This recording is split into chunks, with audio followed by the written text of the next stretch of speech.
जावा खोजे ना नहीं आवे तो कोनो आदमी को ले ये भयो चले के का चलो चलो हां अल्लाह कावा को पूछ ले भाई चलो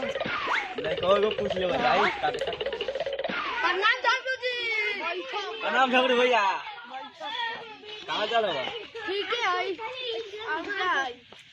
तबे तुम्हें ठीक कर दिया है पता दूसरा का बेटा के शादी करबाहु हां करेम का विचार हो विचार मन में बाकी शादीए करेम एगो सोलापुर है चलो का दान दहेज रखले बारो ज्यादा नहीं एगो बुलेट दे दी बेटा ला एगो अच्छा एगो सुंदर एगो लड़की चाहिए तो बाटे चलबो सोलापुर चलो चलो चलो जब अभी टाइम नहीं है हमने गाड़ी में देखबो काल है हां काले चलल जाई ठीक बा काल ही चलल जाओ अपन हम दी 12 लोग में चला अच्छा से शादी उदी करवा दो हां तो करवा दो चलो बिहार अच्छा चला काल अपना से देख के पैसा वैसा वाला पार्टी खोजे